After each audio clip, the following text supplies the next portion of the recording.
Hello friends, welcome to science magnet. दोस्तों, कैसे हैं आप लोग सभी? आई होप सभी अच्छे हैं, शानदार हैं, जानदार हैं। आज हम लोग पढ़ रहे हैं दोस्तों केमिकल रिएक्शंस यानी रासायनिक अभिक्रिया। बहुत इंपॉर्टेंट चैप्टर है ये। अब दोस्तों, इस चैप्टर में सबसे पहले डाउट क्या आता है, सर इतनी सारी केमिकल रिएक्शंस होती है, इतनी सारी रासायनिक अभिक्रिया होती है, सर कौन सी पढ़नी है, कौन सी छोड़नी है? तो दोस्तों, इसका बिल्कुल सरल उपाय है।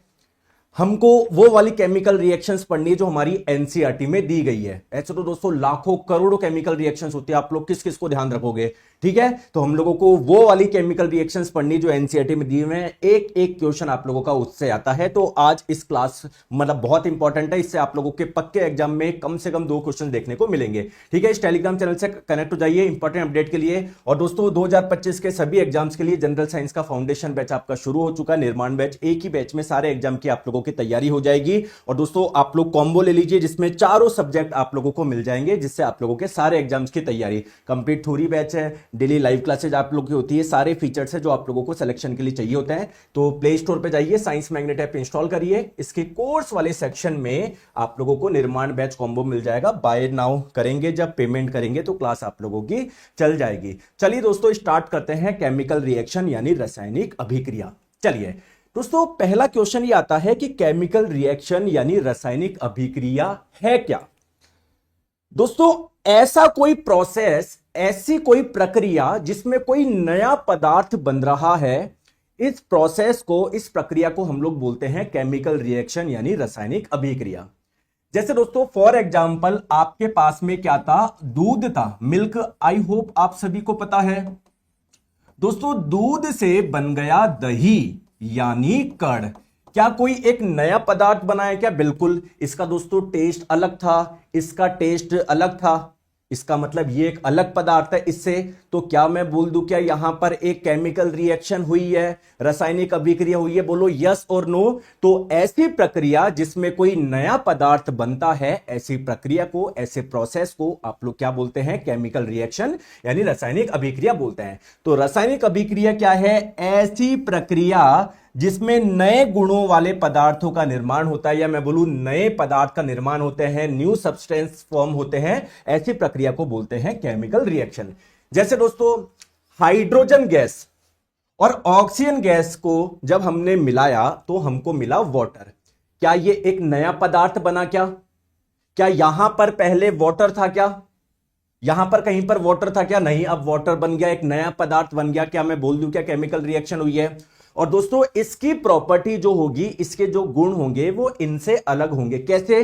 दोस्तों, आपको पता है हाइड्रोजन गैस एक फ्यूल की तरह कार्य करता है, एक ईंधन की तरह। मतलब आप लोग इसको जलाओगे, आराम से ये जल जाएगा। बहुत अच्छा फ्यूल है, जैसे पेट्रोल जलता है, केरोसिन जलता है, लकड़ी जलती है। ठीक है, बात करें दोस्तों ऑक्सीजन गैस की, क्या आवश्यकता होती है?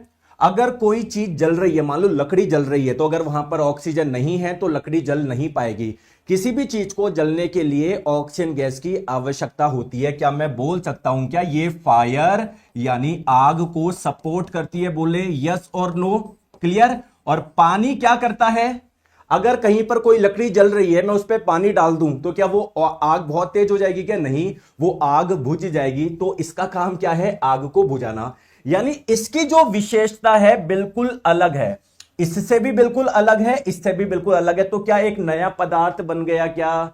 बोलते नहीं हो यस और नो। क्या मैं बोल दूं क्या एक केमिकल रिएक्शन यानी रासायनिक अभिक्रिया हुई है? ठीक है, ठीक है सर। और एक एग्जांपल बताइए। जैसे दोस्तों मिल्क यानी दूध से, दूध आपका दही में कन्वर्ट हो गया, तो दोस्तों ये एक अलग पदार्थ है ना, इसका आप लोग टेस्ट करोगे, ये थोड़ा खट्टा होता है, ये खट्टा नहीं होता। आ गई बात समझ में? तो क्या मैं बोल दूं क्या ये एक नया पदार्थ बन गया? क्या मैं बोल दूं क्या दूध का दही में कन्वर्ट होना ये एक केमिकल रिएक्शन है, रासायनिक अभिक्रिया है? बोलो हाँ या ना। ठीक है, अब क्वेश्चन आता है केमिकल इक्वेशन किसे बोलते हैं, रासायनिक समीकरण किसे बोलते हैं? बहुत जनों को लगता है केमिकल रिएक्शन और केमिकल इक्वेशन दोनों एक ही चीज है, रासायनिक अभिक्रिया और रासायनिक समीकरण। नहीं दोस्तों, एक चीज नहीं है। अच्छा दोस्तों, एक छोटे से एग्जांपल से हम लोग समझते हैं कि आपने मान लीजिए अपने पिताजी को या माताजी को हम लोग समझा रहे हैं कि मम्मी, कि मेरे पास में 10 पेन थे, उसमें से दो है ना 4 पेन मुझको कोई और दे गया, तो टोटल 14 पेन हो गए। हम ये समझा रहे हैं। और एक हम लोग ऐसे लिख के बताएं कि पापा जी मेरे पास में 10 पेन थे, फिर मुझे कोई 4 पेन और दे गया, तो अब मेरे पास में 14 पेन हो गए। आप दोस्तों ऐसे लिख के समझा रहे हो। प्रक्रिया क्या थी? कोई आपको 10 पेन, आपके पास में 10 पेन थे, फिर कोई 4 पेन और दे गया, आपके पास में 14 पेन हो गई। ये एक प्रक्रिया थी। लेकिन आपने इस प्रक्रिया को लिख के बताया, तो इसको बोलेंगे हम लोग इक्वेशन यानी समीकरण। यानी अब आप अपनी भाषा में बताइए, केमिकल इक्वेशन यानी रासायनिक समीकरण क्या हम लोग बोल सकते हैं? किसी भी केमिकल रिएक्शन यानी रासायनिक अभिक्रिया को प्रदर्शित करने का यह एक तरीका है। क्लियर? तो केमिकल इक्वेशन क्या है? It is a way to represent, ये रासायनिक कोई अभिक्रिया हुई है उसको दर्शाने का एक तरीका है। बोलो बच्चों यस और नो। बच्चों गलत बोल दिया, तुम तो मेरे छोटे बड़े भाई हो। आगे बात समझ में? ठीक है, क्लियर है? आ जाओ। अब जैसे आपने बोला कि हाइड्रोजन गैस और ऑक्सीजन गैस से क्या बना? वाटर बना। लेकिन दोस्तों क्या यह सही तरीका है क्या लिखने का? ना मुझे यह पता हाइड्रोजन गैस का फॉर्मूला क्या होता है, ना मुझे यह पता कि वाटर का फॉर्मूला क्या होता है। क्या यह सही तरीका है क्या लिखने का? तो मैं इसको एक केमिकल इक्वेशन यानी रासायनिक समीकरण नहीं बोलूंगा। दोस्तों अगर मैंने लिखा कि ये हाइड्रोजन गैस का प्रॉपर फॉर्मूला लिखा, ऑक्सीजन गैस का मैंने फॉर्मूला लिखा, वाटर का मैंने फॉर्मूला लिखा, तो क्या ये एक सही तरीका है क्या? इससे काफी आप लोगों को इंफॉर्मेशन मिल गई क्या उस रासायनिक अभिक्रिया के बारे में? तो इसे मैं क्या बोलूंगा? रासायनिक समीकरण बोलूंगा। आ गई बात समझ में? चलिए अब दोस्तों कभी भी कोई केमिकल रिएक्शंस होती है, रासायनिक अभिक्रिया होती है, तो उसमें कौन कौन सी चीजें हैं जो आप लोगों को देखने को मिल सकती है? ठीक है, आ जाइए। तो हम लोग बात करते हैं किसी भी रासायनिक अभिक्रिया के गुण के बारे में बात करते हैं। गुण का मतलब क्या है? कैरेक्टर्स। क्या क्या चीजें देखने को मिलती है किसी रिएक्शन में? चलिए सबसे पहली चीज क्या होता है दोस्तों? हो सकता है कि किसी केमिकल रिएक्शन जब होती है ना, तो कई बार रंग में भी परिवर्तन आ जाता है। सर उदाहरण से समझाइए। जैसे कॉपर सल्फेट, ये आप लोगों के ब्लू कलर का होता है, नीले कलर का होता है। दोस्तों मैंने इसमें डाला आयरन का एक टुकड़ा। आयरन का दोस्तों ये जो सिंबल है वो ये है। तो मैं देखता हूं कि जो पहले नीले कलर का पदार्थ था, अब वो किस में कन्वर्ट हो गया? हरे कलर का पदार्थ बन गया। यानी कोई नया पदार्थ बना है। इसका मतलब कोई केमिकल रिएक्शन हुई है, रासायनिक अभिक्रिया हुई है। तो होता क्या है, जब आयरन की रिएक्शन आप लोग कॉपर सल्फेट से कराते हैं तो बनता है FeSO4 और कॉपर। तो देखिए दोस्तों ये FeSO4 का रंग होता है हरा और ये कॉपर सल्फेट का रंग होता है नीला। तो रुको, पहले आपके पास में एक नीले कलर का पदार्थ था, उसमें आपने लोहा डाला तो उसका कलर ही चेंज हो गया। इसका मतलब मैं बोल सकता हूं क्या कोई नया पदार्थ बन गया, यानी कोई केमिकल रिएक्शन हुई है। बोलो यस और नो। ठीक है, ठीक है दोस्तों। अगर किसी अभिक्रिया में मतलब कोई अभिक्रिया ऐसी होती है जिसमें कोई गैस का भी फॉर्मेशन होता है। ठीक है, ठीक है दोस्तों। कोई अभिक्रिया ऐसी होती है कि टेम्परेचर में चेंज हो जाता है। जैसे कोई अभिक्रिया ऐसी होती है जिससे बहुत ज्यादा हीट निकलती है, बहुत ज्यादा ऊष्मा निकलती है। ठीक है, कोई अभिक्रिया ऐसे भी होती है जिसमें जो प्रोडक्ट बनता है, उत्पाद बनता है ना, वो जैसे मान लो कोई अभिक्रिया हुई जिसमें पानी प्लस कोई एक्स पदार्थ बना। अब ये एक्स जो पदार्थ है ना वो पानी में घुल ही नहीं रहा, बिल्कुल आप लोगों का जैसे पानी था ना इसमें बिल्कुल नीचे आके बैठ गया। तो जो आपका अघुलनशील होता है, जो सॉल्युबल नहीं होता, उसे बोलते हैं प्रेसिपिटेट यानी अवक्षेप। तो आप लोग क्या बोलोगे कि दोस्तों अगर किसी मतलब कोई अभिक्रिया ऐसी भी होती है जिसमें प्रेसिपिटेट यानी अवक्षेप बनता है। चलिए नेक्स्ट हम लोग बात करते हैं। कभी कभी आप लोग देखेंगे कोई अभिक्रिया ऐसी होती है जिसमें अवस्था में भी परिवर्तन हो जाता है। जैसे मान लीजिए आपने किसी दो लिक्विड की अभिक्रिया कराई और आप लोगों को कोई गैस मिली, या कोई आप लोगों ने दो गैस की अभिक्रिया कराई तो आप लोगों को कोई एक लिक्विड मिला। ठीक है सर, इसके कुछ एग्जांपल बताइए ना। जैसे देखो ये मैंने आप लोगों को बता दिया, इस वाली अभिक्रिया में कलर में चेंज हो जाता है। दोस्तों ये अभिक्रिया देखो, आपने जिंक जो कि एक सॉलिड था, एक ठोस था, इसको आपने डाला सल्फ्यूरिक एसिड में। सर इसके पास में ये AQ क्या लिखा हुआ है? दोस्तों AQ का मतलब होता है एक्विसियस, हिंदी में बोलते हैं जलीय। सर इसका मतलब मुझे नहीं समझ में आया। इसका मतलब यह है कि पानी में सल्फ्यूरिक एसिड आपने डाल रखा था, घोल रखा था। क्लियर है क्या? प्योर H2SO4 नहीं था, पानी में आपने H2SO4 डाल रखा है, या फिर आप लोग बोल सकते हो पतला H2SO4, डाइल्यूट H2SO4। तो जब मैंने जिंक की अभिक्रिया इससे कराई तो दोस्तों यहां पर मुझे एक गैस का निर्माण हुआ। तो कुछ कुछ रिएक्शन ऐसी भी होती है जहां पर आप लोगों के कोई गैस का निर्माण होता है। दोस्तों यहां तक समझ में आया? बताओ। बहुत सिंपल चैप्टर है, लेकिन वो जब आप लोग सही तरीके से नहीं पढ़ते हो तो आप लोगों को सब कुछ टफ लगेगा। अगर एक सही सीक्वेंस में फॉलो करोगे, अच्छे से समझोगे, आपको पूरी साइंस में कहीं कोई दिक्कत ही नहीं आएगी। क्लियर है? चले आगे। ठीक है, आ जाइए दोस्तों। जैसे एक अभिक्रिया होती है जहां पर ये कैल्शियम ऑक्साइड, जिसे आप लोग क्विक लाइम चूना भी बोलते हैं। देखो आज तो हमारे घर पे पेंट होने लग गए, लेकिन अगर आप लोगों को कुछ बचपन का ध्यान हो तो बचपन में क्या होता था, आप लोग मार्केट से है ना, अपने पिताजी है ना वो लेके आते थे, चूना लेके आते थे व्हाइट कलर की, ऐसे है ना, उसको पानी में डालते थे तो बहुत ज्यादा हीट निकलती थी, बहुत ज्यादा हीट निकलती थी। आ गई बात समझ में? तो ये एक ऐसी अभिक्रिया है जहां पर हीट भी निकल रही है। तो कुछ कुछ अभिक्रिया होती है जिसमें हीट निकलती भी है, ठीक है ना। अब जैसे दोस्तों ये कोई एक अभिक्रिया है, मैं जस्ट आपको बता रहा हूं। जैसे बेरियम क्लोराइड का एक्वियस सॉल्यूशन लिया, जलीय विलयन लिया। इसका मतलब क्या है? पानी में आपने बेरियम क्लोराइड डाल रखा था, है ना, ये एक विलयन था। सिमिलरली सोडियम सल्फेट का भी एक विलयन था। जब आपने दोनों विलयन को मिलाया तो आप लोगों को क्या मिला? सोडियम क्लोराइड का जलीय विलयन मिला। साथ में दोस्तों बेरियम सल्फेट मिला। क्या इसके आगे AQ लगा हुआ है? क्या नहीं, इसके आगे S लगा हुआ है, यानी ये सॉलिड है, ठोस है, ये इसमें घुला ही नहीं, इसका कोई जलीय विलयन बना ही नहीं, लिक्विड बना ही नहीं, है ना। जो ये जो एक जलीय विलयन बनाना, उसमें ये नीचे आके बैठ गया, तो प्रेसिपिटेट यानी अवक्षेप का भी निर्माण होता है। जैसे दोस्तों यहां पर देखिए, कई बार ऐसा होता है पानी में जब आप लोग इलेक्ट्रिसिटी प्रोवाइड करेंगे, करंट डालेंगे ना, तो हाइड्रोजन गैस और ऑक्सीजन गैस बनती है। तो देखो यहां पर आपका क्या था? लिक्विड थी, तरल अवस्था थी, यहां पर गैस बन रही है। तो रासायनिक अभिक्रिया जब भी होती है ना, उनमें से कोई कोई अभिक्रिया होगी जिसमें आपको ये चीज देखने को मिलेगी, किसी में ये चीज देखने को मिलेगी, किसी में क्या देखने को मिलेगा। तो ये सारे क्या है? केमिकल रिएक्शन के कैरेक्टर है। बोलो यस और नो।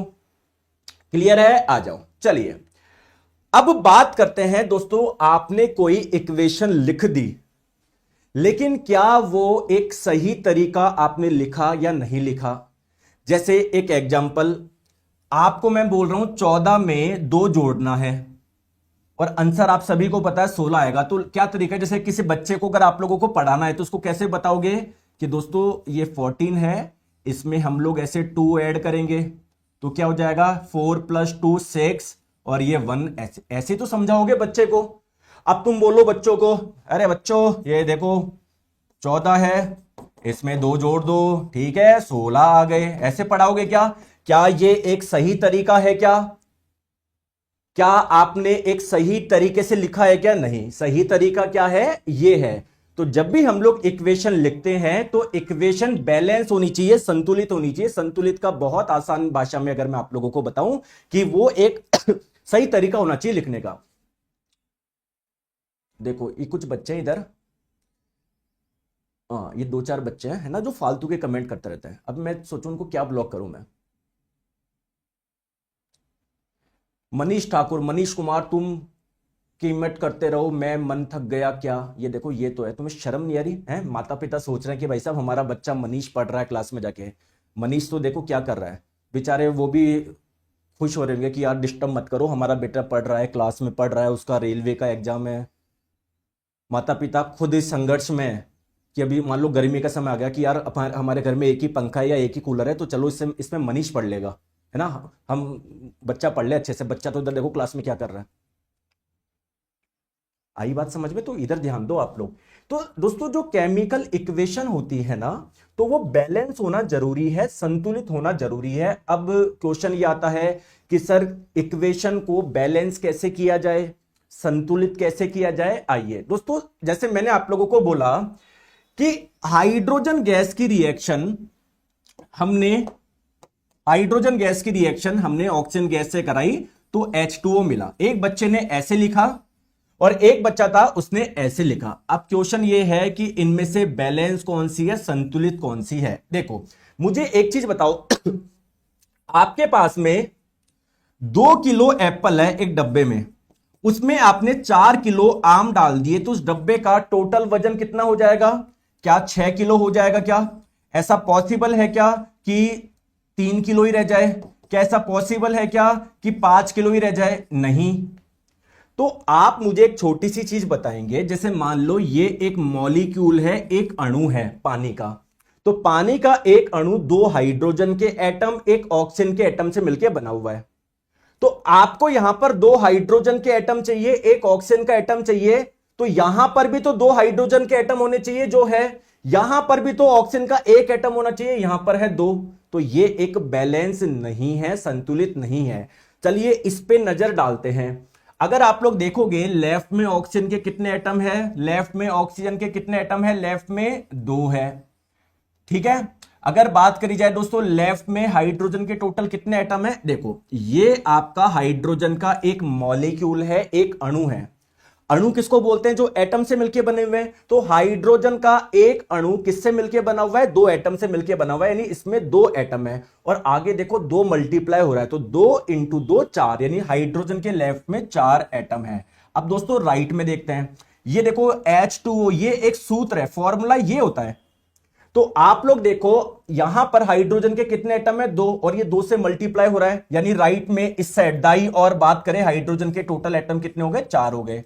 ऑक्सीजन की बात करो, यहां पर अंदर ये इसके अंदर एक एटम है, ये पूरा आपका 2 से मल्टीप्लाई हो रहा है, यानी राइट में भी ऑक्सीजन के कितने एटम हो गए? 2 हो गए। तो क्या ये बैलेंस हो गया? क्या ये संतुलित हो गया? क्या बोलो यस और नो।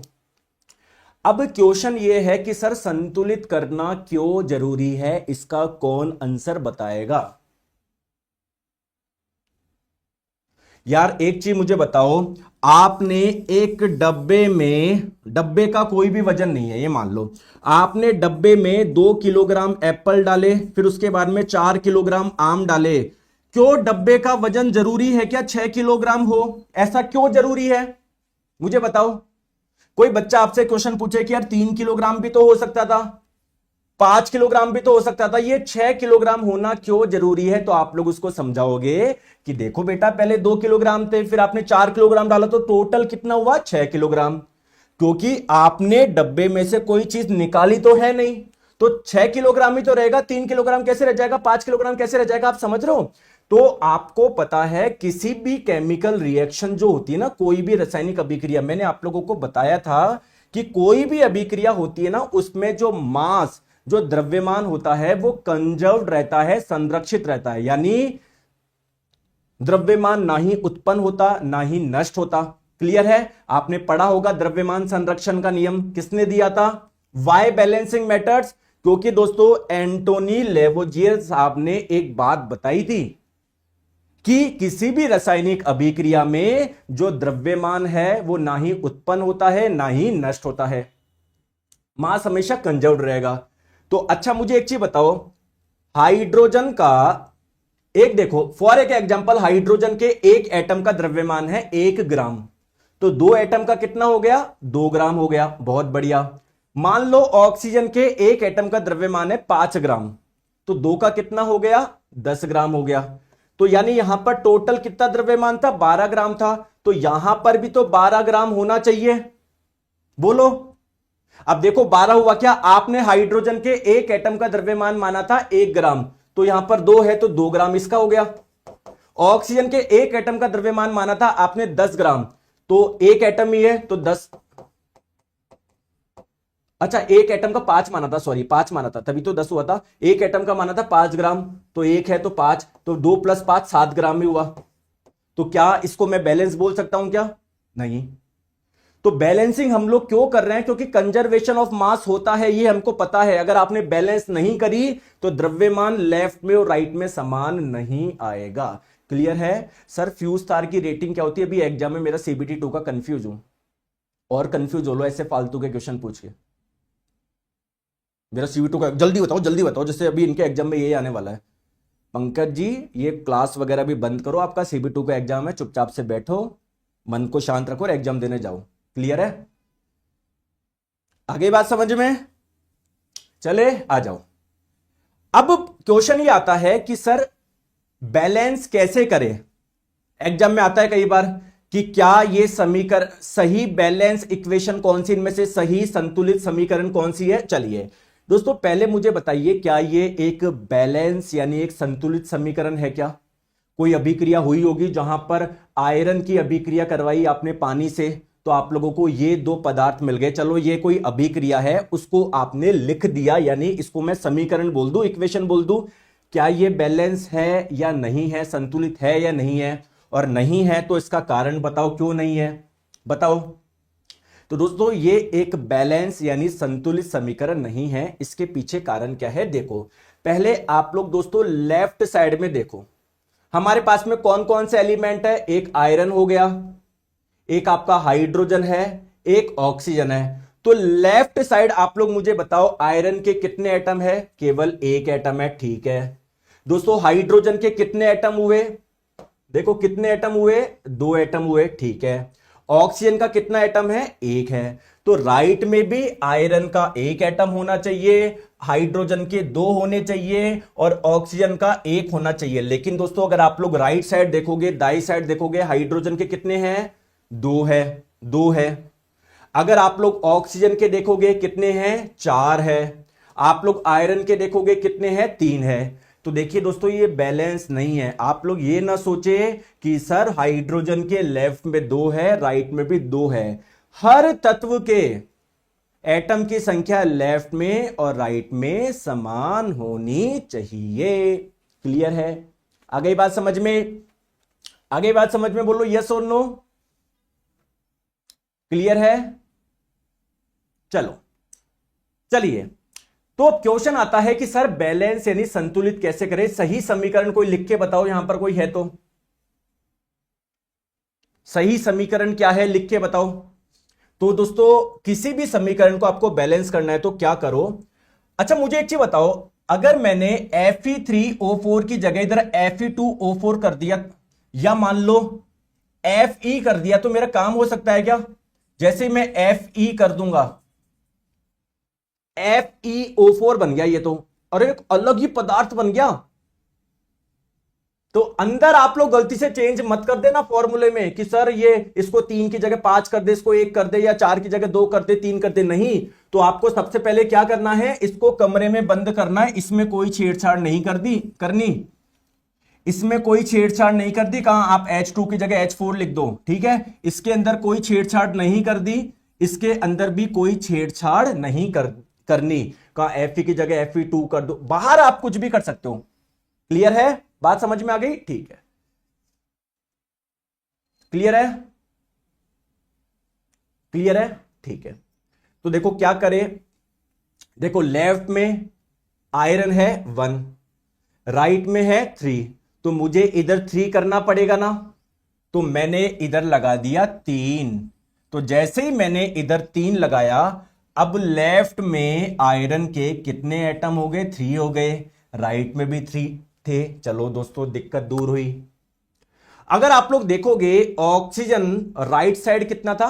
4 था। लेफ्ट साइड कितना है? 1 है। तो फिर क्या करें इसको 4 बनाने के लिए? दोस्तों मैं इधर O4 मत कर देना, आगे करना जो भी आपको करना है। मैंने इधर कर दिया, तो जैसे ही मैंने करा ऑक्सीजन के लेफ्ट में कितने हो गए? 4 हो गए। राइट में भी कितने थे? 4 थे। लेकिन दिक्कत एक हो गई। क्या दिक्कत हो गई? अब ये H2O के जैसे ही आगे 4 लगाया, तो हाइड्रोजन अब लेफ्ट में कितना हो गया? 2 इंटू 4 8 हो गया। और राइट में अभी भी कितना है? केवल 2 है। तो इसको 8 करने के लिए क्या मैं इधर 4 लगा दूं? तो इधर जैसे ही मैं 4 लगा दूंगा, तो ये भी आप लोगों का 8 हो जाएगा। तो देखो सब हो गया ना। तो क्या एक बैलेंस इक्वेशन ये हो जाएगी क्या? क्या ये एक बैलेंस इक्वेशन हो जाएगी क्या? 3Fe plus 4H2O, Fe3O4 plus 4H2। क्या आपका भी यही आया क्या? क्या आपका भी यही आया है क्या? बोलो यस और नो। बोलो यस और नो। आ गई बात समझ में? तो बैलेंसिंग कैसे करते हैं, आई होप आपको समझ में आई होगी। बहुत कोई टफ वगैरह नहीं है ये। चलिए अब आगे चलते हैं।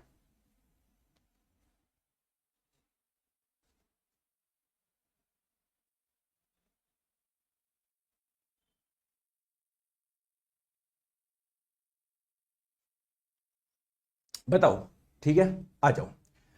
अब दोस्तों बात यह है कि जब भी आप लोग कोई अभिक्रिया को दर्शाने के लिए जब कोई समीकरण लिखते हैं, जब कोई इक्वेशन लिखते हैं, तो उसको और इंफॉर्मेटिव कैसे बनाएं। इंफॉर्मेटिव का मतलब क्या होता है?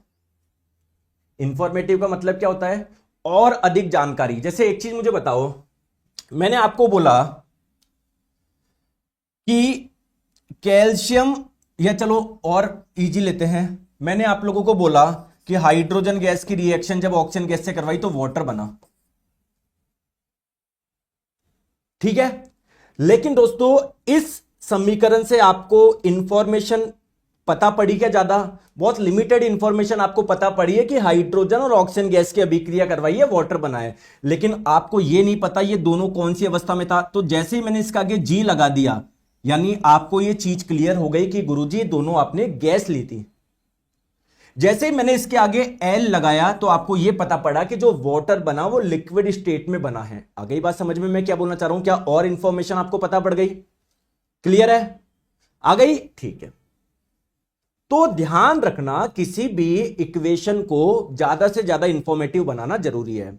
तो आपको क्या करना है? सबसे पहले तो दोस्तों एक तीर का इस्तेमाल करना है। इस तीर का जो ये हेड होगा, सिर होगा, वो हमेशा किस तरफ रखना है? प्रोडक्ट की ओर, जो नई चीजें बनी, उत्पाद की ओर। और ये जो तीर का जो पूंछ है, जो टेल है, वो कहां पर रखनी है? रिएक्टेंट, अभिकारक की ओर। अभिकारक किसको बोलते हैं? जिन पदार्थ से आप लोग नया पदार्थ बनाना जा रहे हो। जैसे यहां पर अभी ये रिएक्टेंट है, ये प्रोडक्ट। और सर क्या क्वेश्चन बता रहे हो? तो बच्चों वाली चीज है। देखो दोस्तों एनसीईआरटी में दी हुई है और इसी से आप लोगों का क्वेश्चन आ गया। बताओ, कोई भी आप लोगों की इक्वेशन होती है तो उसमें जो तीर का ये होता है ना, हेड, एरो हेड बोला जा रहा है, एरो हेड। तीर का सिरा हिंदी में बोल दिया, लेकिन कंफ्यूज मत हो जाना। तो इंग्लिश में आप लोग देखोगे तो एरो हेड दिया होता है, यहां वाली बात हो रही थी। तो ये किस तरफ होता है? प्रोडक्ट की ओर होता है, उत्पाद की ओर होता है। और इसकी जो पूंछ होती है वो कहां पर होती है? कहां पर? रिएक्टेंट की ओर, अभिकारक की ओर। चलिए सर बताइए मुझे और इंफॉर्मेटिव में कैसे बनाऊं। चलिए सबसे पहले आप लोगों को क्या करना है? अभिकारक और उत्पाद की अवस्था बताकर आप लोग उसे और इंफॉर्मेटिव बना सकते हो। जैसे मैंने यहां पर उसकी अवस्था बता दी किस रूप में था, ठीक है। और क्या मैं कर सकता हूं सर? अगर कोई रिएक्शन किसी विशेष कंडीशन में हो रही है कि सर इस रिएक्शन को पूरा करने के लिए, मतलब ये रिएक्शन बहुत हाई टेम्परेचर पे होती है या बहुत हाई प्रेशर पे होती है, तो कोई विशेष स्थिति में अगर कोई अभिक्रिया हो रही है तो उस विशेष स्थिति को आप लोग मेंशन करो, ठीक है। तीसरी बात क्या है? कोई हीट का एक्सचेंज हो रहा है क्या? मतलब उसमें कोई हीट निकल रही है क्या, या कोई हीट आप लोग दे रहे हो क्या? क्लियर है? अब जैसे मान लो इस अभिक्रिया में अगर कोई हीट निकली होगी तो वो आपको दिख ही नहीं रही, या आपने हीट दी होगी तो वो भी पता ही नहीं पड़ रहा। वो कब पता पड़ता? जैसे मान लो अगर मैं यहां पर लिख देता प्लस हीट, इसका मतलब आपको पता पड़ जाता कि इस अभिक्रिया में हीट निकली है, ऊष्मा निकली है। अरे बात समझ में आई या नहीं आई? बोलो यस और नो, बोलो यस और नो, बोलो यस और नो, बोलो बोलो। आगे बात समझ में? चलिए जैसे यहां पर मैंने क्या करा, उनकी अवस्था लिख दी उसके आगे, तो काफी इंफॉर्मेटिव हो गई। अब ये इक्वेशन, काफी चीजें हम लोगों को पता पड़ गई। जैसे दोस्तों एक रिएक्शन है नाइट्रोजन गैस की अभिक्रिया, जब आप लोग हाइड्रोजन गैस से कराते हैं तो अमोनिया गैस बनती है, लेकिन ये रिएक्शन आप लोगों की नॉर्मल कंडीशन पे नहीं होती। आप लोगों को बहुत ज्यादा टेम्परेचर चाहिए होता है। तो देखो मैंने यहां पर लिख दिया, ये जो तीर था इसके ऊपर लिख दिया 450 डिग्री सेल्सियस, यानी इतने टेम्परेचर पे होगी अभिक्रिया। इसके ऊपर मैंने लिख दिया ये प्रेशर, बहुत हाई प्रेशर पे होती है। और दोस्तों साथ में इस अभिक्रिया के लिए एक कैटेलिस्ट, एक उत्प्रेरक की भी आवश्यकता होती है। उत्प्रेरक क्या होता है? ऐसे आप लोगों के पदार्थ जो कि रिएक्शन की रेट को चेंज कर देते हैं। वो फास्ट भी कर सकते हैं, स्लो भी कर सकते हैं। जनरली जो हम लोग इस्तेमाल करते हैं किसी भी कैटेलिस्ट को, उत्प्रेरक को, वो अभिक्रिया की दर को फास्ट करने के लिए करते हैं। जैसे मान लो अगर ये रिएक्शन मान लो फॉर एग्जांपल 2 दिन में हो रही थी, तो जैसे आयरन का इस्तेमाल करा तो ये जल्दी हो गई, ठीक है। तो अगर हमने कुछ विशेष पदार्थ का इस्तेमाल किया है जिसे कैटेलिस्ट, उत्प्रेरक बोलते हैं, तो वो भी आप लोगों को इस ये जो आपका ये तीर है इसके ऊपर लिखना पड़ेगा। तो क्या अब ये आपके इक्वेशन काफी इंफॉर्मेटिव बनी या नहीं बनी? काफी जानकारीपूर्ण बनी या नहीं बनी? बोलो हाँ या ना, बोलो। हेल्पलाइन नंबर दोस्तों ये है साइंस मैग्नेट का 7374019437। बोलो ठीक है, आगे बात समझ में? आई बात समझ में? चलिए दोस्तों, जैसे मान लीजिए एक ये कोई समीकरण था, हाइड्रोक्लोरिक एसिड की अभिक्रिया कराई सोडियम हाइड्रोक्साइड से, तो मैंने यहां पर प्रोडक्ट में साथ में लिख दिया प्लस हीट। तो इससे आप लोगों को क्या इंफॉर्मेशन पता पड़ी कि ये जो आप लोगों की रिएक्शन थी इसमें हीट रिलीज हो रही है, उष्मा निकल रही है। क्लियर है? चलिए, आई होप यहां तक आपको समझ में आ गया होगा। अलग होती है मिथिलेश कुमार जी, अलग होती है, ठीक है। अब पढ़ लो इधर।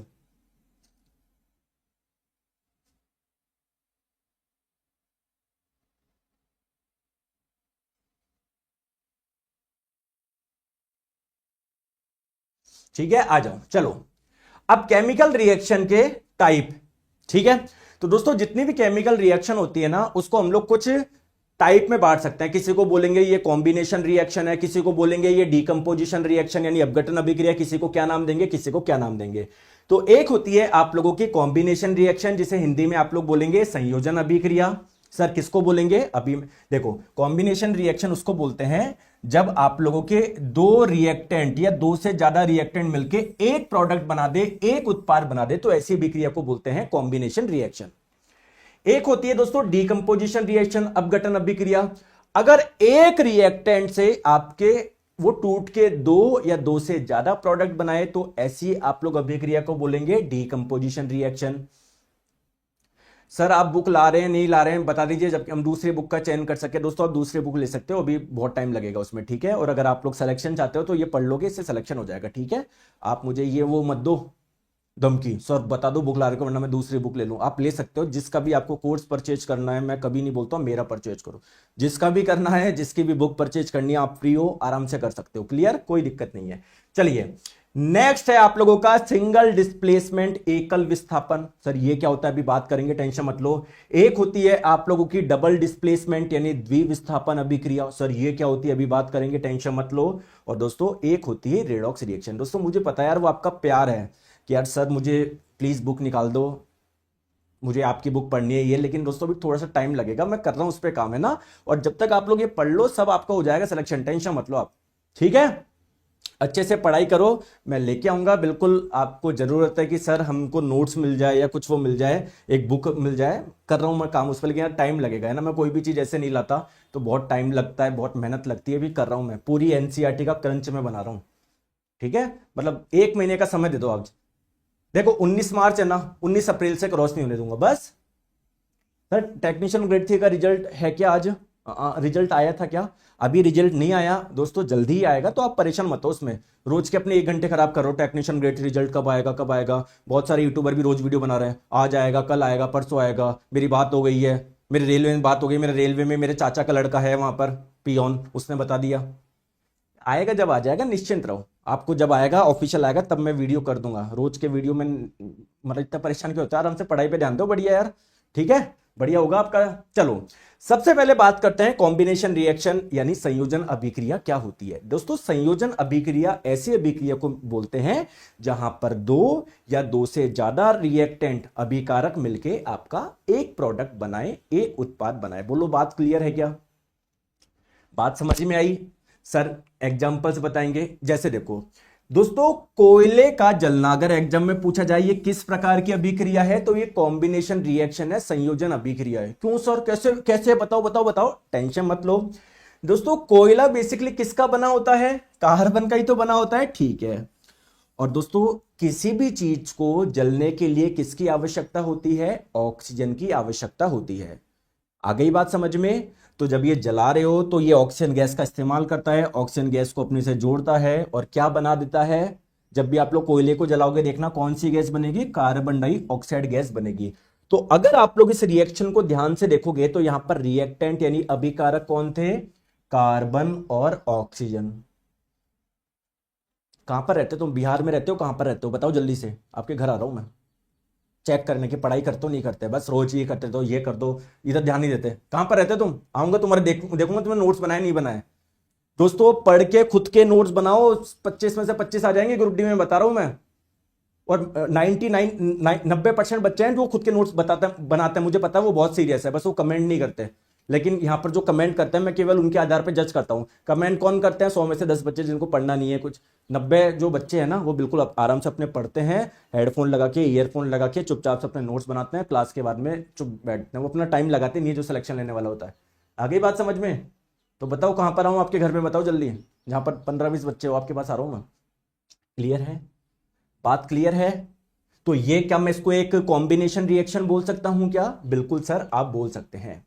नेक्स्ट बात करते हैं। अभी बार बार इस रिएक्शन का काफी जिक्र किया था कि हाइड्रोजन गैस की अभिक्रिया जब ऑक्सीजन गैस से कराते हैं तो वाटर का निर्माण होता है। तो ये किस प्रकार की अभिक्रिया है? देखो ध्यान से देखो, यहां पर दो रिएक्टेंट है, दो अभिकारक है, मिलके एक प्रोडक्ट बना रहे हैं। तो ये कैसी रिएक्शन है मुझे बताइए, बोलते नहीं हो। तो ये भी एक कॉम्बिनेशन रिएक्शन है, एक संयोजन अभिक्रिया है। बहुत बढ़िया। चलिए सर और बताएंगे। देखिए दोस्तों, आपने देखो, मैं फिर बता रहा हूं, आज हम लोग घर में पेंट करते हैं, थोड़े से अलग अलग टाइप के आ गए, लेकिन पहले क्या होता था? सफेद पेंट ही होता था। और वो सफेद पेंट भी कैसे होता था? मार्केट में ना पेंटर की दुकान पे जब जाते थे वहां पर मिलता था चूना। ये व्हाइट कलर का होता है, अगर आप लोग देखो, अगर आपको दिख जाए, समझ जाओ आप, ये ऐसा होता था, ऐसे व्हाइट कलर की ऐसे डलिया आती थी, डलिया जैसे पत्थर आते हैं ना, ऐसे मान लो व्हाइट कलर के पत्थर। अरे फील कर पा रहे हो क्या ये?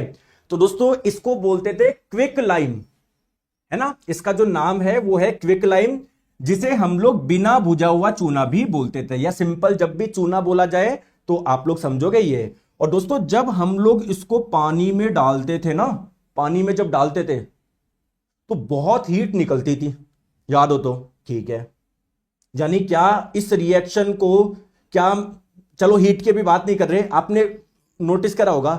तो जब आप लोग क्विक लाइम यानी बिना भुजा हुआ चूने में जब पानी डाल दोगे तो एक नया पदार्थ बनता है, इसको बोलते हैं भुजा हुआ चूना। देखो ये बिना भुजा हुआ था, यानी जल रहा था, पानी डाला भुज गया। तो ये जो आपका बना ना कैल्शियम हाइड्रोक्साइड, इसे स्लैग्ड लाइम यानी भुजा हुआ चूना भी बोलते हैं। और दोस्तों इसका क्या नाम है? Chemical name calcium hydroxide. याद रख लोगे? बोलो यस और नो, बोलो बोलो। तो क्या ये एक आपकी कॉम्बिनेशन रिएक्शन है क्या? संयोजन अभिक्रिया है क्या? देखो दो पदार्थ मिलके एक पदार्थ बना रहे हैं, तो ये कॉम्बिनेशन रिएक्शन है ना, दो रिएक्टेंट मिलके एक प्रोडक्ट बना रहे हैं। बोलो यस और नो। ठीक है, आ जाओ दोस्तों, नेक्स्ट बात करते हैं। आप लोग मैग्नीशियम का एक रिबन लेना। सर मैग्नीशियम का रिबन का मतलब क्या है? एक कागज जैसी पट्टी आती है, इसकी कागज जैसी पट्टी, जैसे दोस्तों लोहा जानते हो, लोहे की शीट देखिए कभी आपने, तो उसका एक टुकड़ा काट लिया आपने, तो उसको आप लोग लोहे का रिबन बोल सकते हो। सिमिलरली मैग्नीशियम की आपने क्या ली? एक पतली सी स्ट्रिप ली। अब आप लोग उसको जला रहे हो। जो मैग्नीशियम की जो पतली सी पट्टी होती है उसको मैग्नीशियम रिबन भी बोलते हैं। तो जब आप लोग मैग्नीशियम रिबन को जलाते हो, किसी भी चीज को जलाने में किसकी आवश्यकता होती है? ऑक्सीजन की। तो जब आप लोग इसको जलाओगे तो मैग्नीशियम ऑक्सीजन को अपने से चिपका लेगा और क्या बना लेगा? Magnesium oxide. दोस्तों इसके आगे क्या लिखा हुआ है? सॉलिड, यानी ठोस है, ये कोई गैस नहीं है, ये ठोस है। और दोस्तों ध्यान रखिएगा, अगर आप लोगों से पूछा जाए कि जब मैग्नीशियम रिबन को जलाते हैं तो ये किस प्रकार की अभिक्रिया है, तो ये कॉम्बिनेशन रिएक्शन है, संयोजन अभिक्रिया, क्योंकि दो रिएक्टेंट, दो अभिकारक मिलके एक प्रोडक्ट बना रहे हैं। बोलो हाँ या ना। और दोस्तों जब आप लोग जलाओगे ना, जैसे मान लो ये मैग्नीशियम की रिबन है, जब आप लोग जलाओगे तो दोस्तों ये जो ज्वाला होती है ना, ज्वाला फ्लेम, देखना ये देख रहे हो, ये तो एक चमकदार लौ के साथ जलता है। ये ध्यान रखना, अगर आप लोगों से पूछा जाए कौन सा ऐसा मेटल है जो कि चमकदार लौ के साथ जलता है। और दोस्तों जब आप लोग मैग्नीशियम को जलाओगे तो क्या मिल रहा है आपको प्रोडक्ट में? क्या मिल रहा है? मैग्नीशियम ऑक्साइड मिल रहा है। तो अगर आप लोग इधर एक कांच की प्लेट रख दोगे ना, तो मैग्नीशियम ऑक्साइड आप लोगों का इधर नीचे जमा होता जाएगा चूरे के रूप में। तो अगर आप लोगों से पूछा जाए कि मैग्नीशियम को जब जलाते हैं तो नीचे चूरा जैसा कुछ मिल जाता है, चूर्ण रूप में कुछ मिल जाता है, पाउडर जैसा कुछ मिल जाता है, ये बेसिकली क्या है? मैग्नीशियम ऑक्साइड है। और अगर आप लोगों से इसका कलर पूछे तो दोस्तों ये व्हाइट कलर का होता है। मैंने अभी इधर आप लोगों को रेड कलर से दर्शाया ये चूना, ये एक्चुअली क्या होता है? व्हाइट कलर का होता है। क्लियर है क्या? सर कसम खाकर बोल रहा हूं, विज्ञान पढ़ने की जगह बहुत लेकिन इतना अच्छा और सरल कहीं नहीं पढ़ा। थैंक यू सो मच, ये आपका प्यार है, अच्छे से पढ़ो। क्लियर है? आ गई बात समझ में? ठीक है। तो दोस्तों क्या मैं इसको एक कॉम्बिनेशन रिएक्शन, संयोजन अभिक्रिया बोल सकता हूं क्या? बिल्कुल सर। दोस्तों एक एग्जांपल और है जो एनसीईआरटी में दिया हुआ है। देखो कार्बन मोनोऑक्साइड, इसके आगे क्या लिखा हुआ है? जी लिखा हुआ है। जी का मतलब गैसीय अवस्था में। ठीक है, इसको थोड़ा सा बड़ा कर लेते हैं जिससे सारा ध्यान आप लोगों का। अरे यार क्या फीचर है यार, बहुत अच्छा फीचर है। तो मेरे को तो पता ही नहीं था। और बड़ा कर लूं? अरे वाह क्या फीचर है। चलो दोस्तों, कार्बन मोनोऑक्साइड, इसकी अभिक्रिया करा रहे हो आप लोग हाइड्रोजन गैस से, और आप लोगों को क्या मिला? CH3OH, जिसका नाम है मेथेनॉल। दोस्तों ये रिएक्शन बहुत हाई प्रेशर पे होती है। आप तो बस मुझे बताओ क्या ये कॉम्बिनेशन रिएक्शन है क्या? यस और नो बोलो।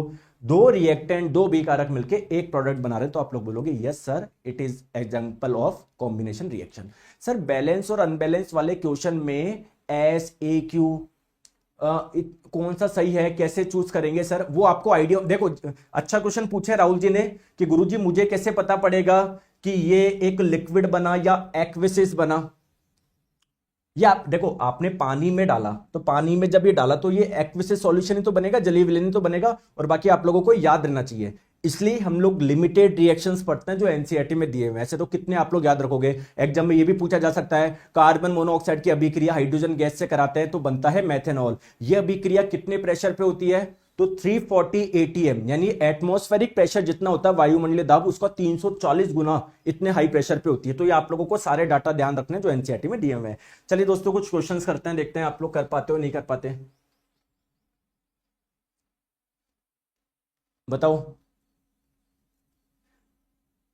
वायु की उपस्थिति में मैग्नीशियम को जलाने पर, वायु का मतलब क्या है? ऑक्सीजन की प्रेजेंस है, और किसी भी चीज को जलाने के लिए ऑक्सीजन की आवश्यकता होती है। तो दोस्तों जब आप लोग जलाओगे मैग्नीशियम को, तो वायु में जो ऑक्सीजन है उससे अभिक्रिया करके मैग्नीशियम ऑक्साइड बना लेता है। किस प्रकार की अभिक्रिया है? दो रिएक्टेंट, दो अभिकारक मिलकर एक प्रोडक्ट बना रहे, तो इसको क्या मैं कॉम्बिनेशन रिएक्शन बोल दूं क्या?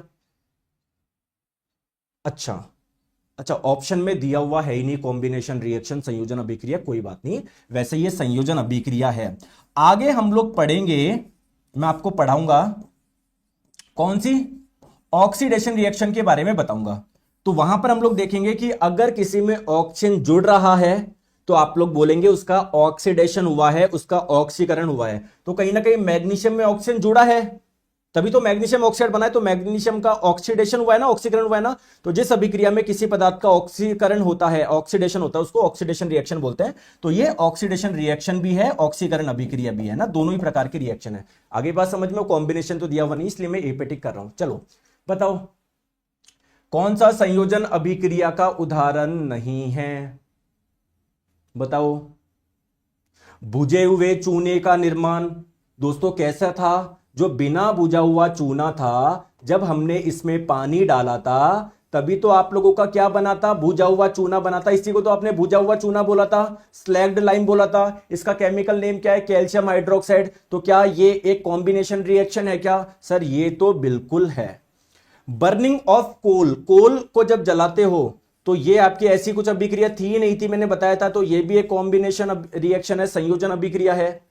दोस्तों हाइड्रोजन गैस और ऑक्सीजन गैस से वाटर का निर्माण, क्या ये भी एक कॉम्बिनेशन रिएक्शन है क्या? यस। ये नहीं है, ऐसा मैंने कुछ पढ़ा ही नहीं है आप लोगों को। क्लियर है क्या? आ रहा है समझ में? चलिए दोस्तों बताएंगे। बताओ। एक मैग्नीशियम रिबन, रिबन किसको बोलते हैं? मैग्नीशियम का टुकड़ा है जो कि वायु में एक चमकदार लौ के साथ जलता है और एक सफेद पदार्थ में परिवर्तित हो जाता है, एक चूरा बनता है सफेद कलर का। और जब मैग्नीशियम को जलाओगे प्रोडक्ट क्या बन रहा था? मैग्नीशियम ऑक्साइड बन रहा था। बताया तो था, बताया तो था, ऑप्शन नंबर बी। अब आप लोग एग्जाम में कैसे कंफ्यूज हो सकते हो मैं बताऊं? आपको बोलेगा क्या बनता है, आपको पता है मैग्नीशियम ऑक्साइड बनता है, लेकिन मान लो आपको फॉर्मूले दे दिए ऐसे, तो आपको पता कैसे पड़ेगा सही फॉर्मूला क्या है? मान लो भूल गए आप, सही फॉर्मूला कैसे पता लगाए? चलो अगर जिसको याद है वो तो अच्छी बात है। कैसे पता लगाए? देखो दोस्तों कुल मिला के क्वेश्चन ये है कि मैग्नीशियम और ऑक्सीजन आपस में कैसे जुड़ेंगे, है ना, दिक्कत यही है ना। ठीक है, मैग्नीशियम का परमाणु क्रमांक कितना होता है, 12 होता है। ऑक्सीजन का कितना होता है, 8 होता है। परमाणु क्रमांक 12 यानी इसके परमाणु में प्रोटॉन की संख्या 12, इलेक्ट्रॉन की संख्या भी 12, इसमें इलेक्ट्रॉन की संख्या 8। दोस्तों मैग्नीशियम के परमाणु में पहली कक्षा में कितने इलेक्ट्रॉन रह सकते हैं, 2 रह सकते हैं। दूसरे में अधिकतम 8 रह सकते हैं, बचे हुए 2 अगली कक्षा में चले जाएंगे। क्या ये इसका इलेक्ट्रॉनिक विन्यास है क्या, ऑक्सीजन का इलेक्ट्रॉनिक विन्यास क्या ये होगा क्या, क्या ये स्टेबल है क्या, नहीं है। क्यों नहीं है, क्योंकि इसके बाह्यतम कोश में 8 इलेक्ट्रॉन नहीं है। क्या ये स्टेबल है क्या, नहीं। क्यों नहीं है, क्योंकि इसके बाह्यतम कोश में 8 इलेक्ट्रॉन नहीं है। मेरा एक क्वेश्चन है, आंसर बताओगे क्या। हाँ बिल्कुल, बिहार पुलिस के लिए आप लोग आराम से कर सकते हो जाएगा। क्लियर है, क्लियर है, ठीक है।